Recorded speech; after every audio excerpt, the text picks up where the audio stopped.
This is Brother Ron, and welcome to We All Be News Radio and TV, the news-free Dixie for the 21st century.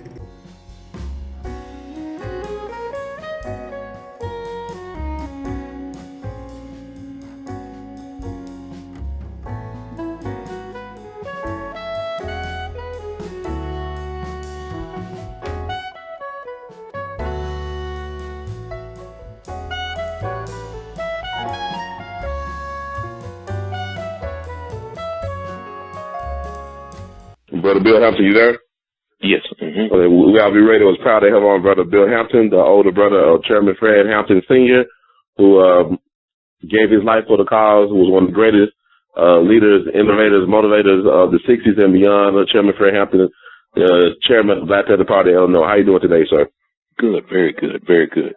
I just got through reading the book by his attorney, Jeffrey Haas. A wonderful book. I thought it was a great book, man. It really inspired me. Yeah, Go ahead. We've been to a lot of places with the book, done a lot of book signings, and it's doing real good. Yeah, it should be, because that story needs to be told. Powerful story about your brother. I think so, too. It tells a lot about his history, things in the movement, how things were in the 60s. And, it's doing real good. A lot of people, a lot of young people are reading it, young and old are reading it. A lot of schools are taking to it. A lot of libraries have invited us to it, and a lot of the proceeds we've given to the Fred Hampton Scholarship Fund, and we're going to still be out promoting the book. The book is at Barnes & Noble. That's one of the places that you can be purchased at a lot of Barnes & Nobles and some Borders. Yeah, also on Amazon.com, too. I know people go online to get it, too, on Amazon.com. Yeah, Amazon.com. Mm-hmm. I like you just like, I'm just curious about Brother Fred, Chairman Fred, the person. What type of brother was he? What type of person was he growing up? Well, he was always a sensitive, hard-working person, cared a lot about people. And he didn't like being disrespected. He always wanted to do something for society. He was going to school to be a lawyer, but got overly involved in the youth and ACP, fighting for open housing, recreation facilities, and, doing things for the people. Then got involved with the Panther Party, where he fought against racism and putting all poor people together of all colors and uniting people and organizing free breakfast, free clothing, free medical centers for the people, and free busing programs for their loved ones to go to prison. So he was definitely a community-minded person that he somewhat respected. Dr. King and Malcolm, Harriet Tubman, and all of them. He was a part of really all of them. Like, I know you come from a family of activists. So were y'all concerned about his safety, getting involved with some of these activities? Yes, we were, but we had know he was so dedicated. We just had to let him do his thing. Mm-hmm. Where do you get this type of flair from? Where do you get this type of initiative from? I know you come from a family that's about righting wrongs, but where do you get this from? You feel? My mother and father both were migrated to Chicago from Louisiana, and they were both union workers. And I myself worked with a lot of the Black Student Unions program, and our parents always taught us respect, me, my brother and sister, to respect ourselves. And, we listened to stories from our parents, grandparents from the South, and, it escalated us to do things. And he was a self-starter. He didn't have to wait for anybody to push him. He was always a motivated person because he was a good athlete and a good student. While I read about his story, like everywhere he go, he was able to get people to like him easily. Like folks, he had a lot of respect for him. What? A very charismatic person, very dedicated, honest, and charismatic person. So what do you think was his strongest attribute? What was his strongest trait, his strongest characteristic? Well, he always cared about the person being left out. He didn't like to see anybody left out. He always cared about the underdog. So that definitely comes through. I know I was reading the book. He had a lot of confidence in himself. Yeah, I definitely see that because I'll be looking at some of his videos on YouTube and just read some of the stuff that was in that great book. I would want him to be as my lawyer. He had aspirations to be a lawyer, correct? That is correct. So yeah, he would have been a phenomenal lawyer. I mean, he was very convincing, and he not get people to see his way of the world. I mean, like, like what were you when you found out about your brother's death? Were you in Maywood? No, I had talked to him that night. I was at work, and I didn't see it the next morning. I saw it in the paper, and so when I saw it in the paper, it said Panther Leader Hampton killed. So I rushed home to make sure my mother and father was okay. Mm-hmm. But I had talked to him that night because I was planning to go by and see him, and we was talking about a lot of family things, And he was just saying and talking about the movement, how, I don't know, he must have felt something that night because he was saying, well, you never know. Say, I hope I don't. Say, I may have to give mine, and you never know, you may have to give yours before it's over. But he said it's part of the struggle, Oh, wow. So I know you probably, you never forget that conversation. Wow, that's amazing. Right. Mm-hmm. Yeah, I know you thought it was going to be, but like, let me ask you this in retrospect, like, did y'all try to talk to him about, were y'all concerned about his security? Like, did y'all try to tell him not to stay in that apartment, considering all the rage that was on the Panther office at that period? Yeah, he hadn't been long living there. Mm-hmm. He was just 21 years old. Right. So, like, when y'all found out what actually happened in terms of who was involved, he was 21 years old. I'm trying to think about this guy. I mean, at 21, Malcolm wasn't even Malcolm. He was Detroit Red. And Dr. King wasn't Dr. King at 21. He had this guy, for the movement, he was gone at 21. What crossed your mind when you heard about how he died? Did you buy the story that the state attorney Hannaran and other folks put on the news at that point about a shootout? Oh, yeah, I knew it was all lies because they left the apartment open. And that's what a mistake they made because people from all over the world, including the Black Caucus, Adam Clay Powell in that crowd came, and they saw for themselves what really happened. That it was a shoot-in, not a shootout. Actually, when that apartment was left open, I think that did a lot. Were you able to see the apartment out? Did you go by? Yes, I was. And what was your first impression when you first saw the apartment? My first impression going through and how it was ransacked, that not so much because he was my brother, but he was murdered. And that was really the impression of thousands of people that went through. People that weren't even pro-Panthers beginning to see that he didn't deserve to go that way. And that's what led to the black community uniting as a whole to vote against Edward Hanrahan. That's when the black vote really came out. And that was really even Mayor Harold Washington admitted that Fred Hampton's death inspired his candidacy becoming the first black mayor of Chicago.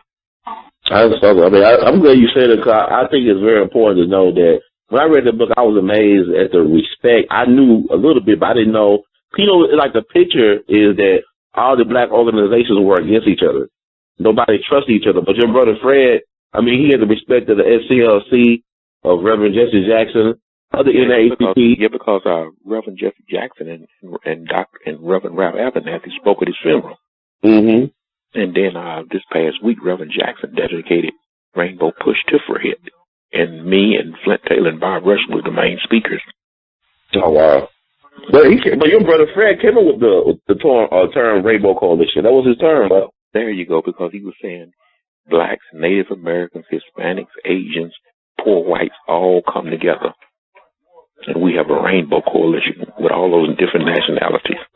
Because he used to always say white power to white people, black power to black people, yellow power to yellow people, brown power to brown people, next power to those who we left out.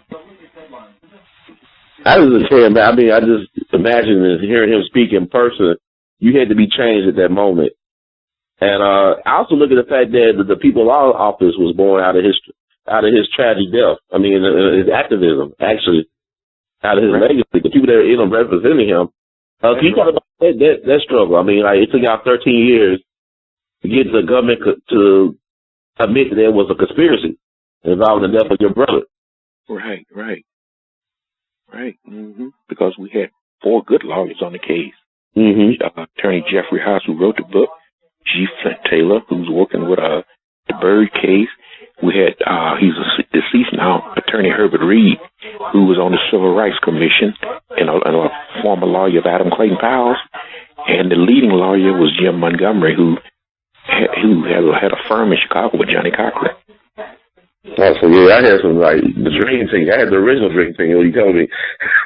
There you go. Mm-hmm. You know how you talking about the heroin? I mean, after that came out, what he did to your brother and Mark Clark into the Panther Party, he never held a public office, right? I mean, he lost. I mean, he never held an office. He tried to run about 7, 8 times and lost, and he thought that when that raid happened, that was going to help his political career.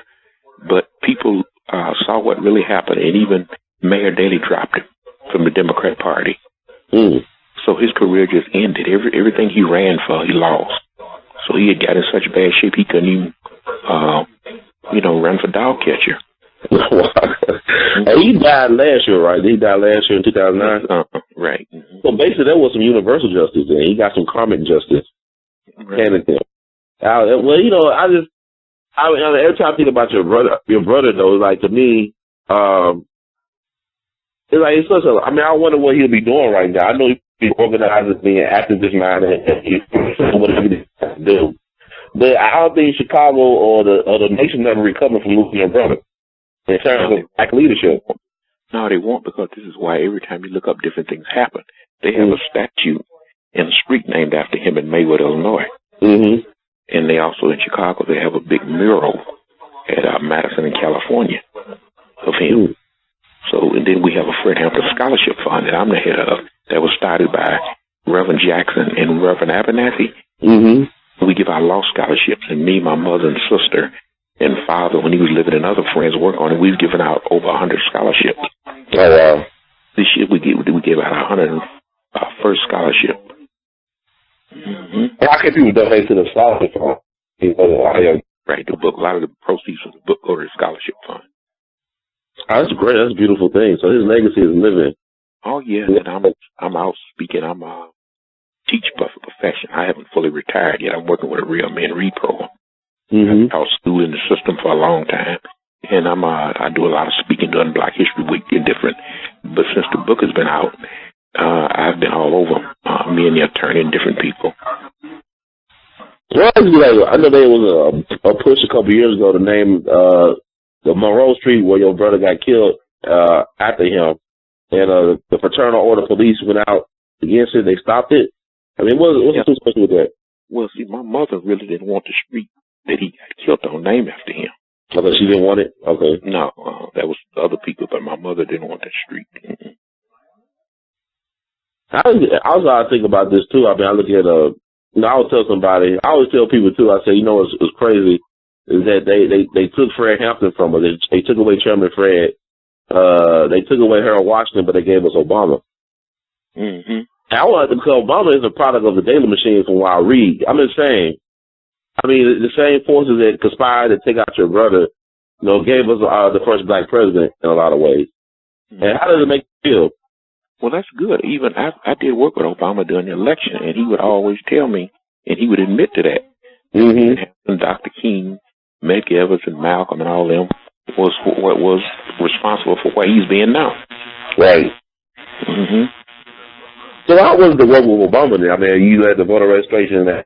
Yeah, I helped him get voters. Well, he was a nice guy to work with. I helped, organize voters, organize different rallies, because I knew him when he was a state senator. Mm-hmm. Mm-hmm. So I knew him before. Mm-hmm. And I he was a lawyer. I mean, he was one of those very good with words, and he's a lawyer. I mean, white too. Mm-hmm. How would your brother feel about Obama if he had got a chance to meet him? You think he would have approved of Obama? I don't know. I'm sure he would have. My brother always was wishing for a black president. Uh-huh. He could have been the first black president, as far as I'm concerned. You never know, right? Yeah, you never know. But I think that, and it's interesting, too, because you talk about, how people voted out Hannaran. But also, you had some progressive white people and some other folks voting out as well. There you go. Right. Because that's what happened. Coalitions of and progressive whites got together and saw that this was an unjust thing that happened. And then my brother had a lot of progressive white people helping him, doing things in the movement, donating food and money to programs that they were doing. See, that's the history that we need to know about, though. I mean, that's the history that kids need to know about. I think that what you're doing is a great job, but a lot of people don't know we got that type of power. Right, Go ahead, sir. Right. It wasn't just a cultural national thing. It was a thing working with all poor people of all colors. He figured it out at 21 years old. Oh my God. Right. I mean, y'all got a brilliant family, man. I also read in the book, when I had the family reunion, I guess about 5 years ago, down in Haynesville, Louisiana, where he's buried. Y'all talked about your grandfather, Uncle Wiley. Everybody got a story like that in their family that we need to know about. A lot of us don't know about the stories that we actually fought back. We just didn't take it. That every point in our history we fought back. We had resistance. Right. But I think a lot of times, a lot of us are afraid to stand up because I feel if a lot of us stood up more, Brother Fred and Mark Clark and so many others would have had a chance. There you go. I agree with you. And we need to keep doing that because a lot of our young people have got off track. Mm-hmm. Not all of them, but some of them. Hold on 1 second, please. Yes, sir. Hold on 1 second. Yes, sir. Hello? Yeah, I'm here. Okay. Yeah, I agree because a lot of them have gotten off track, and not all of them. There are still some of them because through the work with my community work, and I'm also a director with the Midwest Voters Alliance. Mm-hmm. We have a lot of young people working. So the media, we live in a world where the media is not really telling us the truth. Not all of our young people are on drugs, right, hanging out. There are some people doing things, but at the same time, we have a strong media that have pushed a lot of our people out of reality. And we've got to bring that back with the help of all of us. Yeah, I know you, the second person, told me that this week. I had a chance to talk to Eric Munty, another Chicago native, the guy who created Good Times of Jefferson. Oh, okay. He also wrote Cooley House about his story. And you got so many great folks out of Chicago, man. I got a phenomenal, in that area, I got a phenomenal black community. But he was talking about the same thing you said about propaganda, how the media is destroying us, and how he refused to bow down to that. That's why he's blacklisted, because he was adamant about not portraying our people as buffoons. Mm-hmm. I look at the 60s, you had people like, for example, the people that did the murder of Fred Hampton, Mike Gray, Howard Alk. They following your brother around the last year of his life, catching all that brilliance for all time, for posterity.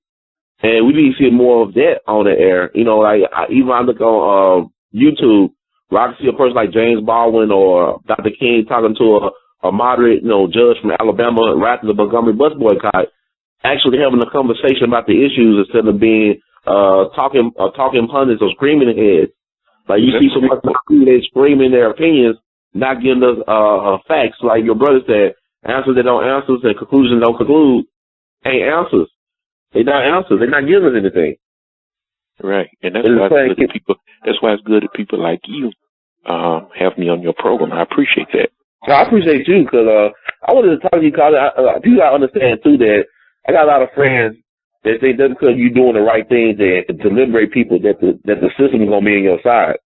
And your brother is the prime example that we try to do things to empower the people. The powers that be won't be on your side. And I like to talk to you about, what was your impressions of William O'Neill? Well, he was just a brother out there being used like a lot of brothers, thinking that the buck means something and just a traitor, That's something that Willie Lynch and all through slavery, a lot of our people haven't broken up. Exactly right. And I can give us something like that. But what it's like when I look at him on the Eyes on the Prize series, it's like he was a likable person though. Like it's like he was a very charming person. He was articulate. I can see why your brother might like it. Right, that's why they put him out there. And he was like a lot of our people, they use their brains in the wrong way. Exactly. Mm-hmm. But he was actually a pallbearer at your brother's funeral too, right? Yeah, right. And like when y'all found out about his role, how did y'all feel? Did y'all feel like, was it a sickness? I mean, how do you feel about when you found out his role? Felt real bad and let down. Mm-hmm. It seemed like he was, when I got on, I think he had some remorse. I don't know, like when I got looking at the interview, it's like he was very sorrowful for what he did. He realized the impact of what he did, but not that moment. Yeah, probably. So that's why he probably killed himself. Yeah, you could live with yourself or something like that. I don't think nobody could. Yeah, probably. Mm-hmm. But also, I was just looking at the fact that, Darian Albert, the guy who allegedly killed Darian, got tried as an adult in Chicago. I keep on thinking about the work that your brother tried to do on the West Side, working with Jeff Fort and the other gang members. And I just think about, I wonder if he was able to, get that done because how things would look now. I mean, like, people, not just your brother, but people like him. Now you look out in L.A. with Bunchy Carter and John Huggins. This don't mean that the Panthers got decimated. I mean, we always talk about where our leaders at. When you look at history, they always taking away our leaders. Because like 5 years ago when Tookie Williams got executed by the state, one reason that Governor Schwarzenegger brought over because he really respected George Jackson. You know what I'm saying? I mean, George Jackson, you know, we read Soul Down Brother and all this stuff. It's like he had a lot of good reasons to say what he said.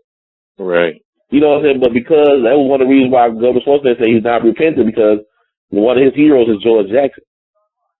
A person who, you know, like so many of our brothers and sisters got messed over by the system, but found a way to educate themselves and liberate their minds in spite of being in the belly of the beast. And I think a lot of young people look at that, because I talk about young people all the time, say, why should I do the right thing? If you try to do the right thing and people kill you, your own people don't stand up for you. Yeah, well, that's something that we got to get away from. This slick ideology.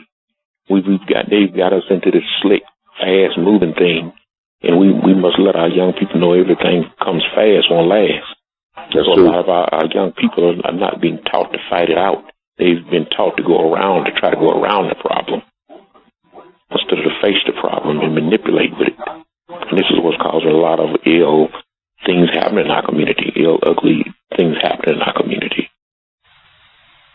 Yeah, but also we got to continue to talk to our young people, whether we be parents, teachers, or just neighbors or what. We have to bring the community back to focus. Isn't that also like what you said is very true? I think.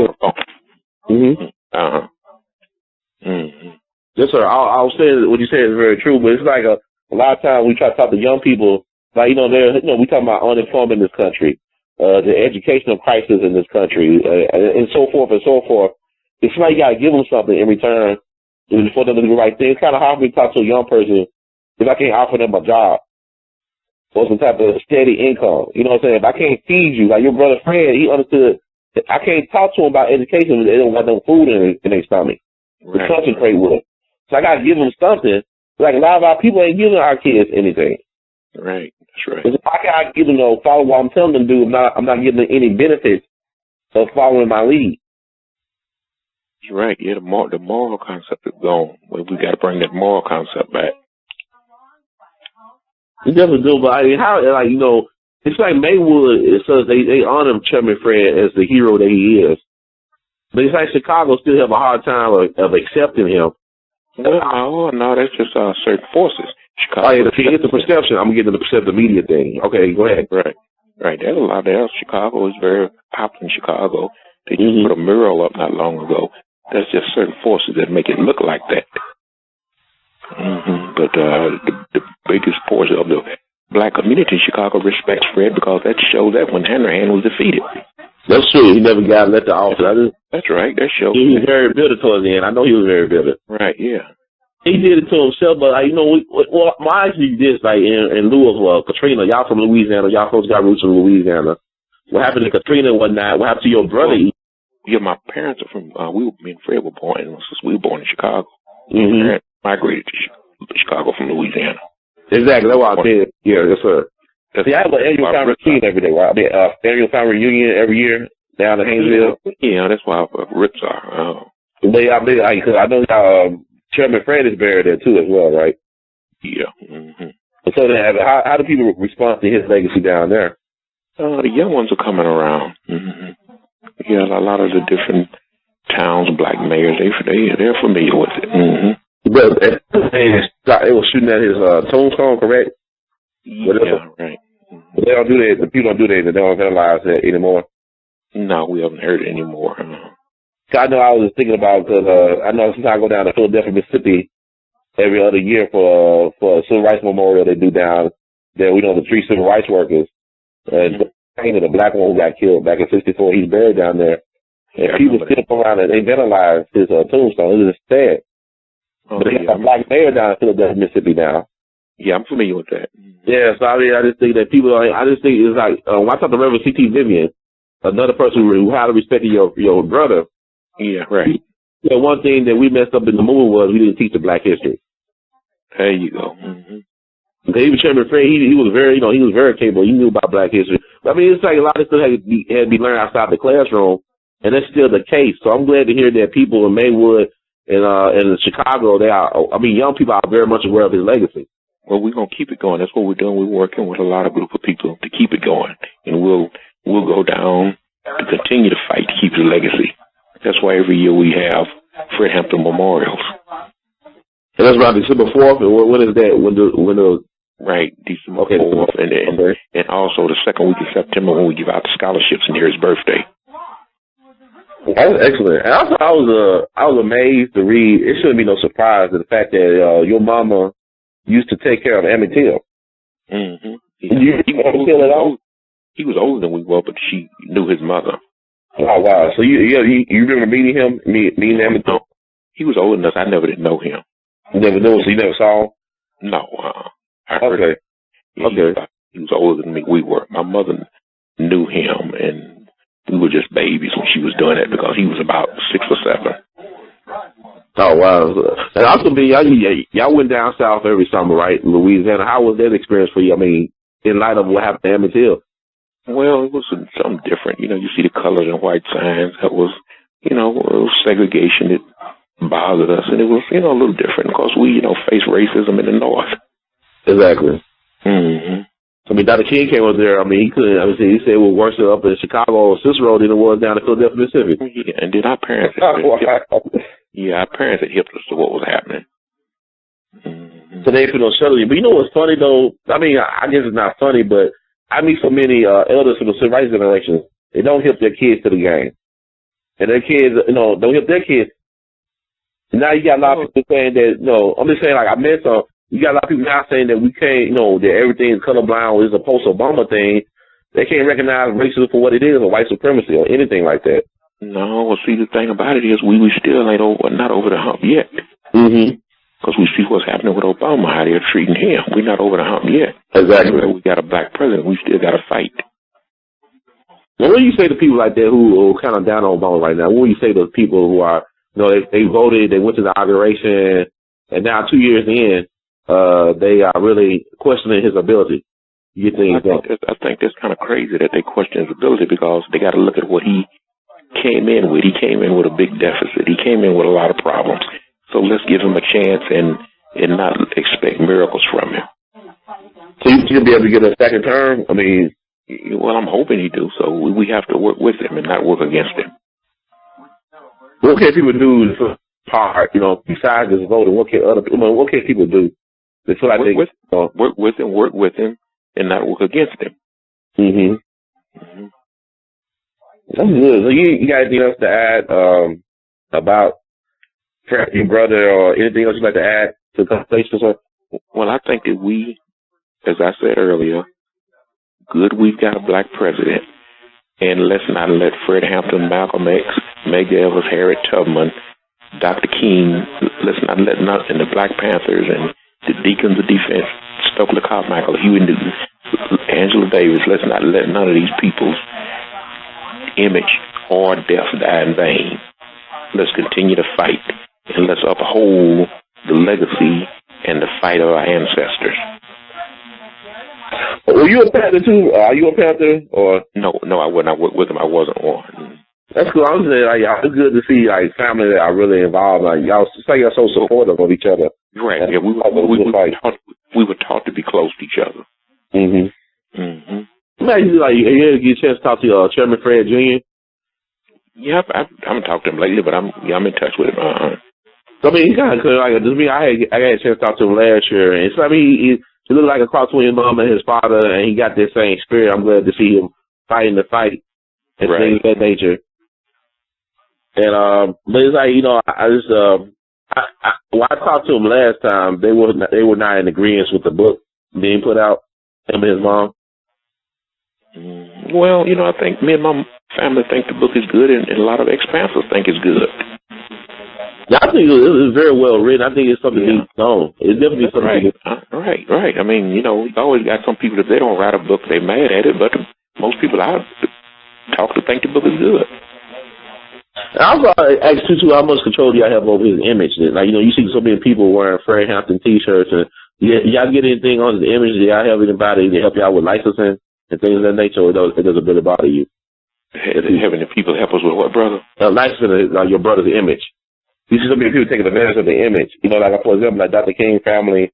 Oh, yeah, we're working on that. We're working on that, right. Mm-hmm. So I see a lot of folks, you know, you use his speeches or whatever footage. There you go, right. Yeah, we're gonna be working on that. We're working on that with our attorneys now. Mm-hmm. I'm ready to hear that. I was making sure, because there's so many of us, man. We have, like, you know, another person I talk about in Chicago. Man, I got some great, brilliant folks that come out of Illinois. Like Sam Cooke, you know, he set his family up, you know, he had controlled all his recordings and whatnot. And as soon as he died, his wife sells it to a business person for like $100,000. Right. And all that stuff is millions and millions of dollars of money that could have been passed from generation to generation. I'm not talking about money, but about, you know, how we could build generational wealth and take control of our destiny. That a lot of us don't control our intellectual property. Mm. Yeah, most people I talk to like the book. You know, his son hasn't said a whole lot to me, and the lady Fred wasn't married. That was the lady that he had a kid by. Right, Deborah. Right. But most people I talk to when I travel, I've been Howard University, all in the South, and a lot of different colleges. They like the book. I mean, it's a great book. I think it's a great perspective. Thank you. I really enjoyed the book. It ain't taking me long to read that book. You know what I'm saying? Like, I know a lot of folks don't like to read things that's over 30 pages, but when you sit down and read that book, it's a page turner. Right. So I really like the book. A lot of times people, you know, will say things. I don't know the reason why. I don't know. Maybe it was a personal reason. But I try to look at it for myself. You never know. Read people's minds. Yeah, you can't read nobody's mind. You can't read people's minds. Exactly. Yeah, then sometimes when people don't do something themselves, they have a hang up, you know. But then I you know what? You know, there's so much of the history though. I'm be honest with you. It used to make me upset that so many white folks would take this history, this knowledge that we actually helped create and sacrifice for, and they have the ability to turn it into a book or a movie. That's but it's bigger than that, though. It's not about, I mean, we just got to realize that we have value as people, and we got to control ourselves. We got to fight as much as we fight to get a job and try to keep a job. We got to fight and keep these legacies that we build and create. Right. Well, legacy is more important than the job. But we got to fight to stick together instead of fighting against each other. Right. Exactly, like your brothers of the coalition thing. I think we got to get beyond that because everybody has a part to play. We are oral people, and white folks like to write things down to make it sound as important, more so important than what we say by, you know, word of mouth, whatever. And we all got a role to play, but we got to realize our value as individuals, as a people, because if it was for us, there would be no United States of America. I agree. There would be no White House. There would be no Pennsylvania House. I mean, that's all I'm saying. Like, that comes from knowing who we are as a people, you know, our history, and our value and our identity. So I like to applaud you, sir, to keep on doing what you're doing. I mean, it's truly an honor that you're doing things, you know, not only in the love and the spirit of your brother. We need more brothers like you and sisters like you and to amplify this legacy because I feel like I learned so much from Chairman Fred. I mean, he's one of my teachers. Because I don't have to meet a person or I just look at his work, the words he left behind for us. You know, you dare to struggle, you dare to win. If you don't want to struggle, you don't deserve to win. That's like, he's like a Vince Lombardi to me. That's right. You know, he was an athlete. I mean, he was a coach. He was a motivational speaker. He could have been like a preacher at a mega church, man. I mean, your brother could be more successful than Bishop T.D. Jakes and Creflo Dollar and all them guys put together. Joe Osteen, all them guys. But he used it for the empowerment and liberation of the people, and that's dangerous because anytime you have a truly educated black man, that's a dangerous and useful weapon for the people. Right. We got a lot of brothers and sisters that are indoctrinated, but they're educated to the ways of the system. But to be educated to the ways of the liberation of the mind and also apply what you learn to empower other folks and better their life, you're a dangerous person. Right. And the ability to organize that idea. I mean, what I said, it's not a waste because we still like you still contributing to the legacy, and so many of us are still learning from the legacy. And I'm just glad that I had a chance to talk to you today about your great brother, man. It's an honor. More so than I can describe it. Okay. Let's keep it. We'll be in touch. We will be in touch. I'll send you a copy of this and all the other stuff I've been doing. But you got my information? You got my information? Yes, sir. Well, what's your information? I got your phone number. And I need yours. And do you want my address or my email? Yeah, your email too. My email is fredhamptonscholarshipfund@yahoo.com. Is one all together? Yeah, fredhamptonscholarshipfund@yahoo.com. You know, the way I confirmed to find you, I had to go on YouTube. I did a little Google. I said, I gotta contact somebody in his family and let them know that I really appreciate. And then my address is 804 South 17th, Maywood, Illinois. 804 South 17th? Maywood, Illinois. 60153. 60153. And what's your number? It's 901 901 299 299 4355. Okay, and that's Ron Hurd. Yeah, I'll email you. I can email y'all my other I can email all my other stuff to your email address. Okay, brother. Hey, thanks for talking to me. I appreciate it, man. I know it's short notice, but I just had to send me a tape or something. Hold on 1 second. Hold on. Hello now? Yes, sir. Okay. All right. Yeah. Because I'd like to, get a little tape or some of this, too. I definitely see a copy of this. I'll tell my friends in Memphis, too, about this. When it's going to be aired. When it's going to be on. I'll let you know. I'll send out an email and everything, all that stuff in it. Okay. Let me know. Either call me up or something. I will, sir. Thank you. Thanks for talking to me, Mr. Hampton. 99. Just call me Bill. Everything's okay. 299-4355. I'm going to give you a scholarship website. My mom created that can help, supplement what you're doing as well as a scholarship base. A website with scholarships, jobs, and internships on it. Okay. My mom together. It's something that she just have a passion for. And it's CT Herd, HERD, like I heard of cattle. CP Herd. .blogspot. No, CP Herd. CT, like T is in Tom. CT. Oh, CT. Yeah, yes, sir. HERD, like I heard of cattle. Dot HURD. E, not U, E. E is in the area. HERD. Yes, sir. At .blogspot. BLOGSPOT. At what? It's .blogspot. It's the website of it. Okay. .com. I'll email it to you. Yeah, are you on Facebook? Yes, sir. I'm on Facebook, too. Gotta use that, I'm gonna friend you. I can use your email address to look you up, right? Yeah, I'll definitely do that. I was trying to do that. What's your email? It's R2, alphabet R, numeric 2. R2. Alphabet C, numeric 2. Alphabet H, numeric 2 at gmail.com.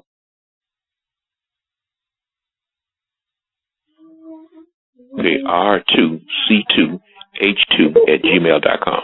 Yes, sir. Okay, all right. We will hook up. Definitely. Thank you. I appreciate you. Yeah, what high school did you go to in Memphis? I went to Overton High School. In Memphis? Yes, sir. Oh, that was like a long time ago. It used to be the white high school, right? Yeah, you be right. Yeah, they integrated back in the 70s. What year you come out? Yes, sir. What year you come out, you say? In the 80s? 90 and 98. Oh, yeah. I got a lot of friends. And where'd you go to college at? Washington University in St. Louis. Oh, okay. All right. A lot of Chicago folks went to Washington, I know. Are you a Mason, anything? Belong to any frats, anything like that? I know. I ain't belong. Me school days. Okay, then we'll talk. We definitely talk. I look forward to it. Okay. Thank you very, very much. I appreciate that. No, I appreciate you. Anytime. Anytime you need me, I can help. Let me know. Yes, sir. I will. And I keep sending you information. Definitely. Let me know what's going on. Put me on your bell list. Okay, you let me know when it's to be aired on the radio. Okay, yes, thank sir. you. Thank you. Bye-bye. Bye-bye.